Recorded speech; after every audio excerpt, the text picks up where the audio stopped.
నెహ్రూ యువ కేంద్ర my Bharat departments వారి ఆధ్వర్యంలో 27 ఫిబ్రవరి 5 మార్చ్ దాకా జరుగుతున్న 5 రోజుల అంతర్రాష్ట్ర యువజన సమ్మేళన కార్యక్రమంలో భాగంగా కేరళ టీం 28 మంది వరంగల్ పర్యటనకి విచ్చేసి ఉన్నారు.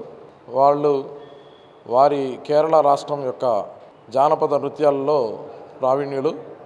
వారి జానపద నృత్యాలను మరియు తెలంగాణ జానపద నృత్యాలను కంబైన్ చేసి రేపు అనగా ఆదివారం సాయంత్రం 5 నుండి 8 గంటల వరకు Kerala Telangana cultural festival 1000 pillar temple నందు నిర్వహిస్తున్నాము.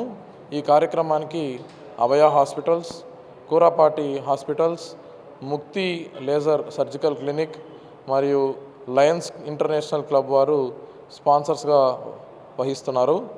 ఈ కార్యక్రమంలో గౌరవ కలెక్టర్ గారు, కమిషనర్ మేడం గారు, గౌరవ కమిషనర్ ఆఫ్ పోలీస్ గారు వీరందరికీ కూడా ఆహ్వానం ఇచ్చి ఉన్నాము. వారందరూ కూడా విచ్చేసి ఎవరైతే కళాకారులు ఉన్నారో వాళ్ళని సత్కరించే అవకాశం ఉన్నది.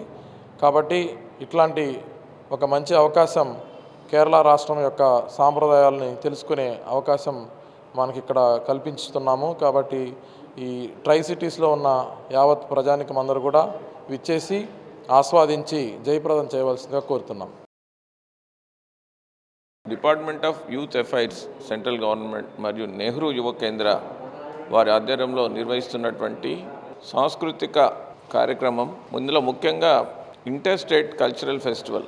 భారతదేశంలో ఉన్నటువంటి వివిధ రాష్ట్రాల్లో ఉన్నటువంటి ప్రజలకి ఒక రాష్ట్రం గురించి, వాళ్ళ సంస్కృతి సాంప్రదాయాల గురించి, చరిత్ర గురించి తెలియడంలో భాగంగా మినిస్ట్రీ ఆఫ్ యూత్ అఫైర్స్ నిర్వహిస్తున్నటువంటి ఈ కార్యక్రమంలో కేరళ నుంచి వచ్చినటువంటి కళాకారులకి వరంగల్లో ఉన్నటువంటి సంస్కృతి సాంప్రదాయాలు మరి ఇక్కడ ఉన్నటువంటి దేవాలయాల గురించి ఒక ఓరియంటేషన్ ఇచ్చే కార్యక్రమంలో భాగంగా ఇది నిర్వహించడం జరుగుతుంది. దీనిలో భాగంగా కేరళ మరియు తెలంగాణకు సంబంధించినటువంటి వివిధ కళాకారులు 1000 పిల్లర్ టెంపుల్లో సాంస్కృతిక కార్యక్రమాలు నిర్వహించబడతాయి.